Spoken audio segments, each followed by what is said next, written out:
Today's presentation comes from you from our favorite Human Resources department about personal use of electronic communications for employees of Rockwell ISD.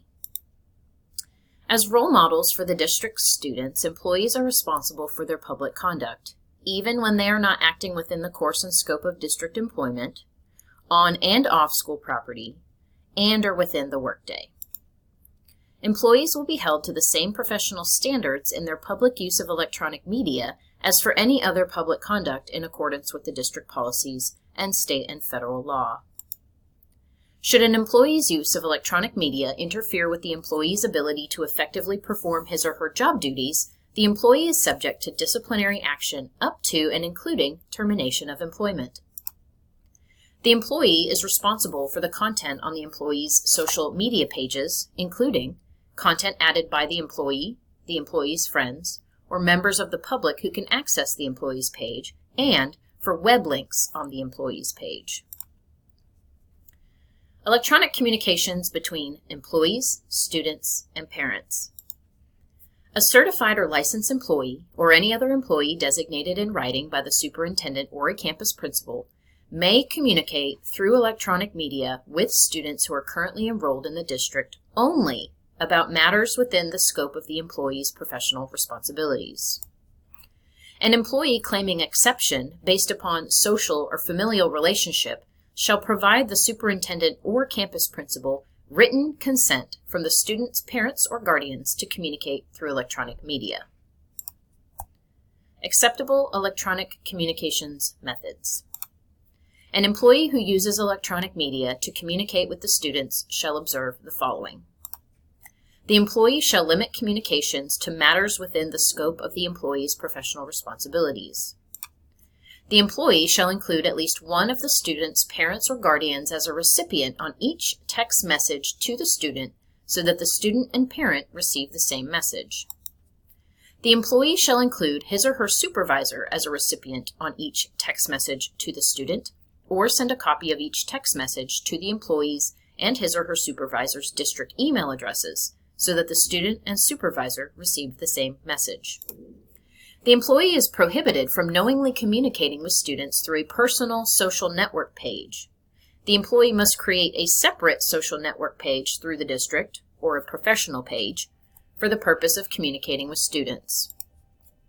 The employee is permitted to communicate directly with any student via electronic media only in a professional capacity during reasonable hours.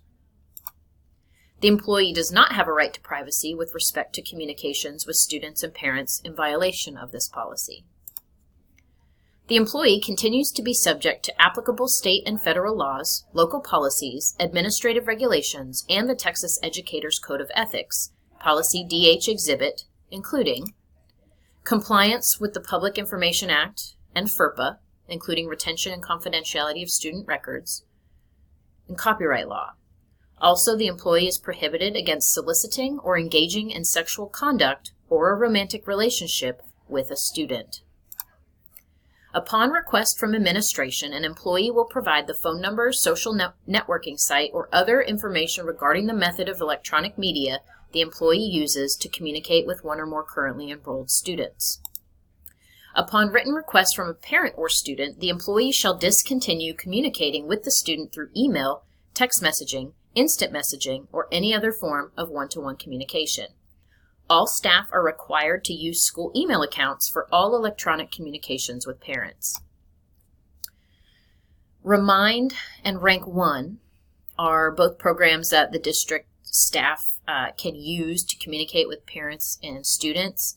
Since these messages are sent through the program or through the app and not from a personal cell phone number, then you are in the clear to use these to communicate to students, and this is actually probably the best way to keep in contact with parents and students through electronic messaging. Senate Bill 944, Public Information Act, which became effective back on September 1st, states that employees have no property or personal rights to public information created or received while acting in their official capacity, even on privately held devices, including cell phones. The bill also requires employees to transfer or preserve information on privately held documents in accordance with record laws. So let's reflect and look in the mirror and check your social media self. Do you friend students? Do you have photos of yourself in compromising places? Drunk, stoned, making offensive statements? Are you tagged in photos on someone else's page? Are you in embarrassing situations in those photos? Do your security settings allow students or friends of friends to see your photos or postings? Do you actually know all of your friends? Do you have postings that reflect unfavorably on the district, campus, coworkers, or students? Do your wall posts or those of your friends contain inappropriate language?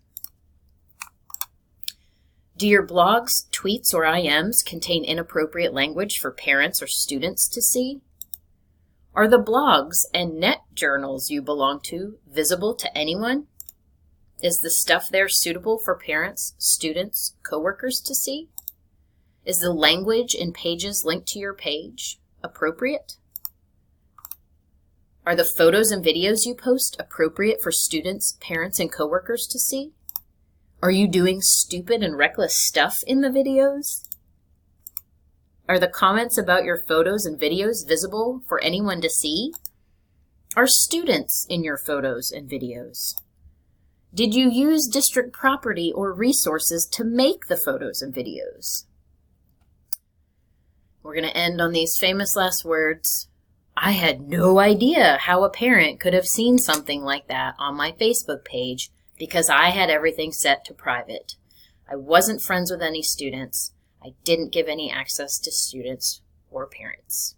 So, the moral of the story is be cognizant of what you post on social media.